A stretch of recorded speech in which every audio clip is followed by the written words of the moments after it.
Kpop Demon Hunters left us absolutely stunned. Between the mesmerizing visuals, the incredible music, and that fresh interpretation of traditional Korean mythology, it was a masterclass in storytelling. But didn't you feel it too? That the movie's ending actually resolved nothing? The truth is, the biggest villain might still be alive and hungry for revenge. Huntrix might not even be complete.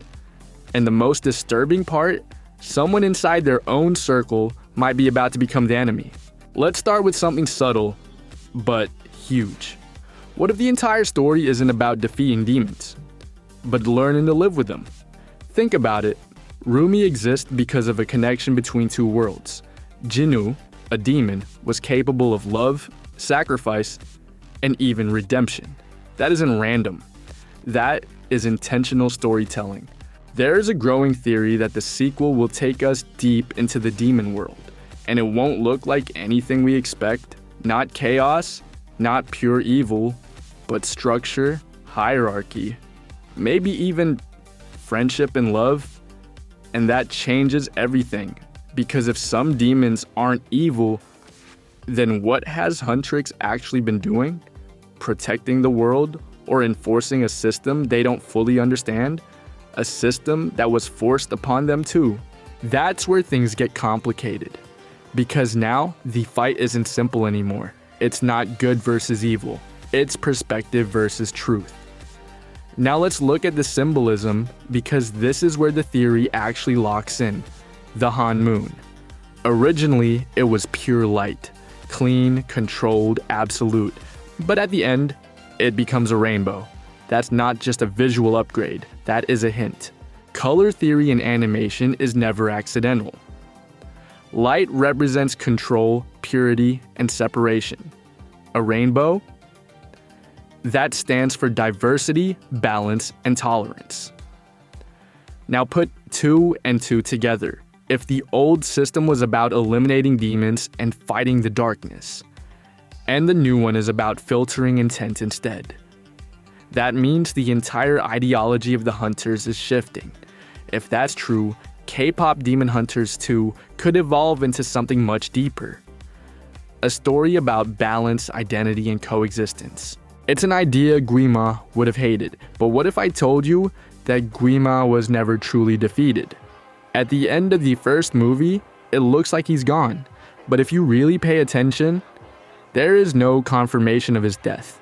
And in stories like this, that usually means he is still out there, scheming, waiting, looking for the perfect moment to return.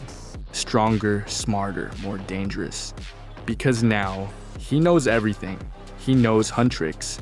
He knows Rumi. He knows the Han Moon. And here's where it gets unsettling. What if he doesn't return as a giant, obvious villain? What if he comes back quietly, through influence, through manipulation, through someone already vulnerable? If Guima can twist fear, guilt, or doubt, then he doesn't need to break Huntrix from the outside. He can destroy them from within.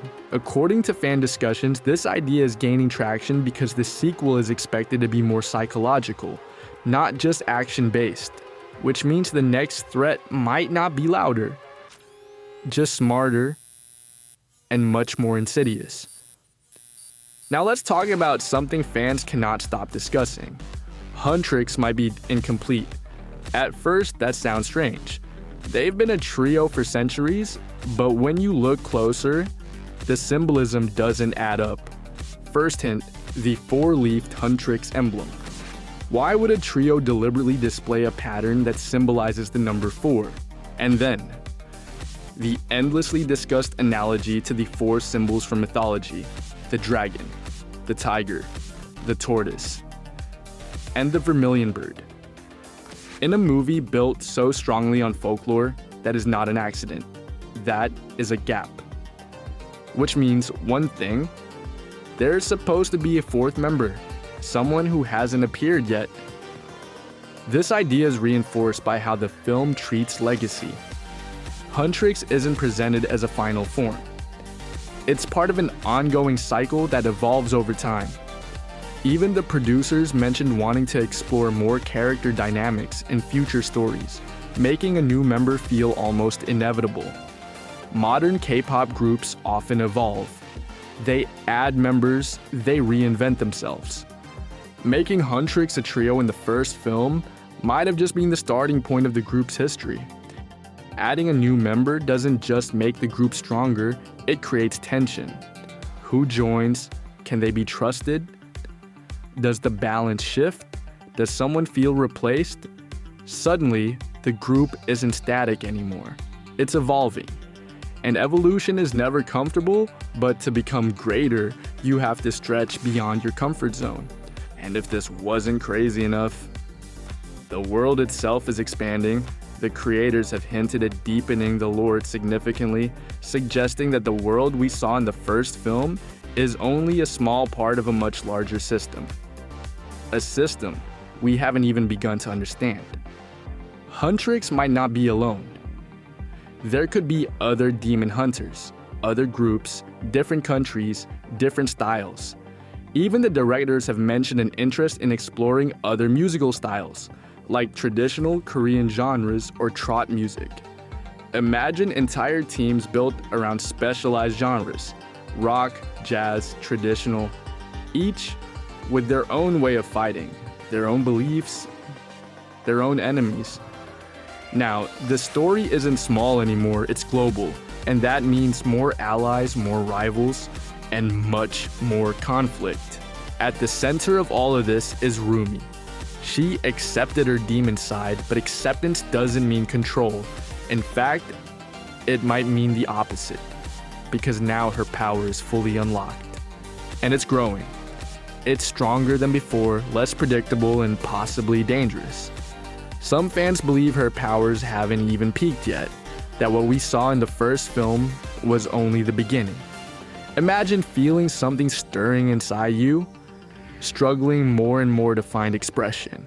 Not just when you fight, but when you go about your normal life. Sometimes it doesn't even feel like you. It feels like it has a life of its own. That's where the real danger begins, because power like that doesn't stay quiet. It draws attention, and the one who might notice first is the one it came from. Before we dive into Rumi's mysterious parentage, we must talk about the most complex character in the entire story, Celine. At first, she looks like a master and a mother figure rolled into one. Strict, controlled, disciplined, but also caring. But when you really look at her actions, something feels off. She is definitely hiding something. She controls Rumi. She refuses to explain things that matter. And there's a reason for that. Guilt. There is a powerful theory that Celine was involved in Mi-young's death. Maybe not intentionally, but enough to feel responsible. Some fans even point to cut content referenced in the official art books, suggesting there was originally more context about Mi-young's death that was removed. That's a huge red flag. It means the story might be hiding something deliberately. And that kind of guilt, it doesn't disappear, it changes you. It turns protection into control, love into fear, and care into obsession. Suddenly, everything she does starts to make sense. She isn't just protecting Rumi, she's trying to prevent the past from repeating. But here's where it gets darker. What if she goes too far? What if she decides Rumi's power is too dangerous? Not something to guide, but something to stop. There's an even darker variation of this theory. What if Rumi learning what really happened is the one thing Celine is trying to prevent at all costs? That is how she becomes a villain, not through evil, but through belief. Because the most dangerous people in the world are the ones who think they're doing the right thing. And if Guima manipulates that guilt, she could become even more dangerous than him. But even Celine might not be the biggest threat. Because there is one mystery that overshadows everything, Rumi's father. We know almost nothing about him, and that's exactly why he matters. When a story hides something this much, it's never small. Some theories suggest he's connected to Guima, but not beneath him, above him, stronger, older, more powerful. There's even a theory that he could be a rival or a relative. who was imprisoned because he was too dangerous, even for demons. If that's true, then Guima was never the final villain. Some interpretations suggest that Guima himself actually feared him. That would explain why we never hear about him directly. In stories like this, the most powerful force is often the one kept hidden. But the most important part isn't his power, it's his motivation. If he loved Mi-young and she died, then someone is to blame. Maybe the Hunters, maybe Celine, maybe the entire system. That turns him into something far more dangerous than a typical villain. He is a man driven by vengeance, and now his daughter is at the center of everything. Half human, half demon, connected to him in ways she doesn't fully understand. So what does he want? Does he want to bring her to his side, protect her, or just manipulate and use her? That is the real conflict. Not just a battle, but a choice.